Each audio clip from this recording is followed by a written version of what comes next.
gentlemen, boys and girls, children of all ages, it's time for another episode of Redneck Revolution Spills the Beans. What are we spilling the beans about? Is it gossip? Is it people? Is it negative thoughts? No! We are talking about dance competitions, and hopefully helping you become better at those things or a better dancer overall. I am no expert on the subject. I'm just somebody with a lot of experience. Okay, if you caught the first two episodes, the first episode was about your scoring formats, the one I like, the one I don't like, and presentation. Our second episode was about flow and phrasing, the difference between the two and how you need to work them. Okay, in this episode, pardon me, I'm stepping it back away from those categories of scoring because I think this needs to be addressed. And this is for all competitors, not just choreography, not just line dance, not just couples, and maybe for teams as well. And that is your conduct off the floor, especially after the award ceremony. And it could apply to before the award ceremony, before you go on the floor. Okay, what am I talking about? Well, I've heard it many times over my entire career as a competitor. And I did end up hearing it again this past weekend at the World Dance Showdown. Remember, I listen to what goes on around me, and I pick up on things. And I did have to admonish one person for saying this exact phrase, and I know other people had said it too. Well, they only won because they were an instructor. Yeah, no, that isn't how it works. Well, they only won because they own a ballroom studio. They only won because they're friends with the event director. They only won because they slept with the judges. I mean, I have heard this my entire career, and I am sick of hearing it. That's why I think it needs to be addressed.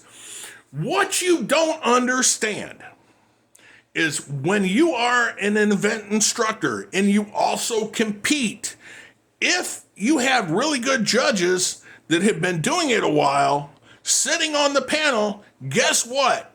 As an instructor competing, you are held to a higher standard. You are scrutinized even more because you should already know proper technique. You should already know, if you're doing choreography, how to make it flow. You should know how to be entertaining when you're on that floor. So if you're one of these competitors that stand there afterwards, well, that's not fair. They won because they were an event instructor, or they won because blah, blah, blah, blah, whatever the excuse is. What you should be doing instead is figuring out what you are doing wrong as to why you are not placing and why you are not winning. That is what this series is about to begin with. Okay, is helping you along to become better. And it is very poor sportsmanship to even say something of that nature. Because in a fair competition, it's fair across the board. If it was all about being an event instructor is why you're winning, you would see event instructors taking all top 3 spots, or all top 5 spots, or all 10 top spots. Okay, but it doesn't happen that way. It is fair across the board. Okay, if you are not winning, quit making that excuse. What you should be doing is looking at your scores and finding out where you need to improve. Because I can tell you right now, that event instructor worked their butt off to get out on that floor to compete, just like you did. We don't just wake up one day, hey, I'm going to go compete. We do have to practice when we're instructors. You know, and the last thing you should ever do if you lose a competition is walk out the door in a huff. Yes, it's upsetting. Nobody likes to lose. But quit worrying about these sometimes and start worrying about what you need to do to improve. Okay? And if you lose, the mark of somebody that is going to be a champion and is a true champion always goes to their competitors that place and win, shakes their hands, and congratulates them. Okay? Even though I didn't compete this past weekend because I have a personal rule, I won't compete where I teach. I went up to the competitors that did win. I shook their hand. I congratulated them. I said, I hope you're coming to the Fort Wayne Dance for All because it's going to be an honor to compete against you. Because me personally, I want that challenge. I want to go against the people that are winning and winning and winning. Early on in my career, a lot of people don't know this. I used to compete against Jamie Marshall, and I used to compete against John Robinson. I even had some of my students competing against Brian Barakakis, and we lost constantly. Did we make those excuses? No, we didn't have to at that time because they were still building their names. We didn't make excuses. What we did is, what did we do wrong? What do we have to improve on? We focused on that.